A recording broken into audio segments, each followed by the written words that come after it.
For Shamus Gartley, who is set to travel to North Carolina on Saturday to compete in the NCAA Division III National Tournament at Grand Over Resort. Congratulations, Shamus, and thank you very much for joining us today. Oh, thank you for giving me an opportunity to be interviewed. Before we talk about nationals, let's look back on the Freedom Conference Championship Tournament, where Kings trailed by 11 strokes heading into the final 9 holes, but came back to beat Manhattanville by 1 stroke in a crazy finish.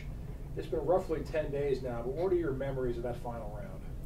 I just remember when we were coming across the turn, I had no idea that we were down by so many strokes, and Coach never indicated to us or let us know that we were trailing by so much. He just said, you know, keep playing, keep going, we're going to win, I'm confident that we're going to win. And you know, that gave me a lot of confidence to go out and play well on the back, thinking that we were right in it. And you know, as I and the rest of the team played the back 9, I feel like we all played better as the pressure that we felt built on us, and we rose to the occasion. The other Manhattanville kind of faltered a little bit, and we took advantage of that to come back. One of the remarkable things about that comeback is that Kings is a very young team with 3 sophomores and 2 freshmen. So what are your expectations going into the national tournament right now, and what were your thoughts going into the Freedom Conference tournament with such a young team? Although we're really young, we're very, very talented, and we all know that. We're all local kids here that start, and we've all played together almost throughout our entire high school careers and beyond that. And we all know that we're very good players, and so we were very confident going into the tournament. We felt like it was our tournament to lose, and that we were going to win it, and that really helped us there. And then now going to the national championships, obviously we want to go and have a good performance that's respectable. And it's nice to know that we could be back there for with the same team for the next 2 or 3 years and be able to come back with some experience and perform at even higher levels as the years go on. Well, before heading out to nationals, you have to deal with final exams, which are never easy. So tell us, what has it been like in terms of final exams affecting your practice and preparation time? The nice thing is that we had a 2-week break between our conference championships and going to Carolina for the national championships. And all of my final exams are over now. I finished them 2 days ago, and it left a nice window for us to be able to kind of get back away from golf and focus more on our schoolwork. And now that they're over and we have some time to prepare again and get back into golf mode and only concentrate on that, knowing that we've taken all our finals and we don't have the stress of that hanging over our shoulders as we play. So it worked out very well. The last time a Kings team qualified for the NCAA tournament was in 1986. And the last time any Kings golfer competed in the national tournament was in 1997. What does this accomplishment mean to you and the team? It means a lot to us to bring Kings back into the national spotlight for golf and to get back to the national tournament after it's been such a long drought of us not being there. And like I said, we have a lot of talent, and we know we have the talent to go there and compete. And hopefully we just all play well and to the best of our potential and not let the circumstances and the grandeur of the tournament situation get the better of us. Thank you very much for your time, and good luck in the national tournament. Thank you. Joined by Kings College freshman golfer Ryan Georgetti, who is also on his way to North Carolina in a couple of days to compete in the NCAA Division III National Tournament. Ryan, thanks for being with us, and congratulations. Thank you. Ryan, let's look back on the Freedom Conference Championship last week. You played a big part in a huge comeback by the Monarchs.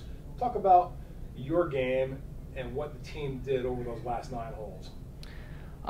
When I made the turn, I was starting to play a little bit better, and I remember seeing Bill, one of my freshman teammates, on the 12th tee box when I was coming up to the 11th green, and I was asking him how he was playing, and he told me that he was doing pretty well.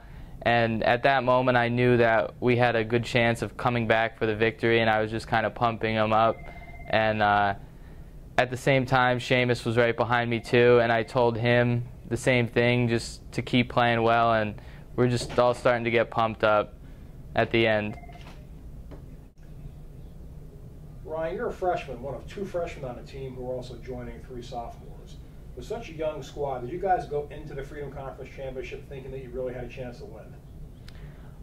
Yeah, when I came here, I knew that we had a really good team. Even though we were young, I knew all the guys throughout high school since we're all local kids. So I knew how we could all play when we played to the best of our ability.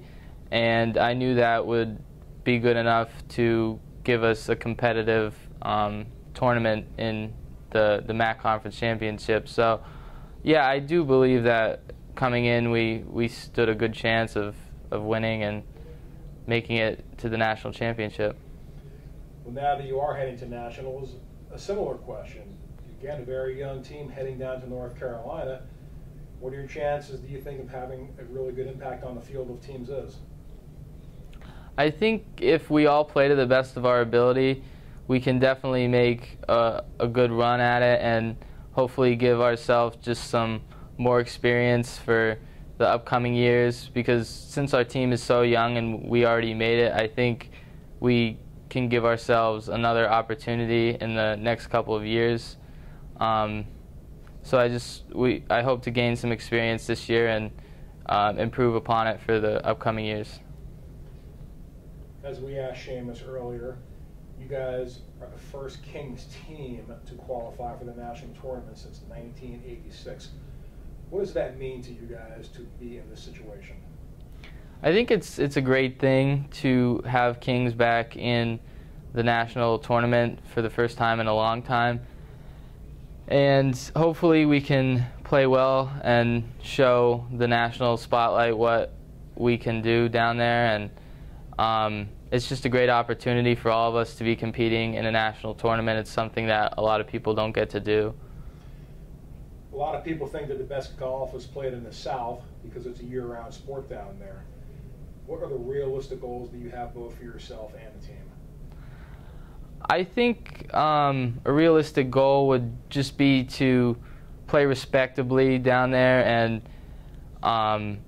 just kind of keep the scores around an 80 or so, and just to be able to play well in the national spotlight would be something that I think we can all do. We're all very capable of good scores when we're playing our best golf, and I think we can all do that at nationals. One of the nice things about your team is that all 5 of you players headed to nationals all average 80. Some are 80.2, 80.3, etc. But you're all very consistent and you're all pretty much at the same level. So what does that mean in terms of depth and balance? That's one of the biggest things with our team. We have a lot of depth, and basically each one of us can all go low at the same time, and that could really be helpful for nationals. We can all have a good round whenever, and if we can all put that together for nationals, we can certainly give ourselves a chance to compete. Well, Ryan, thanks for being with us today, and we want to wish you, Shamus, and the rest of the guys a tremendous amount of luck when you head down to North Carolina for the NCAA Division III National Championships. Thank you very much.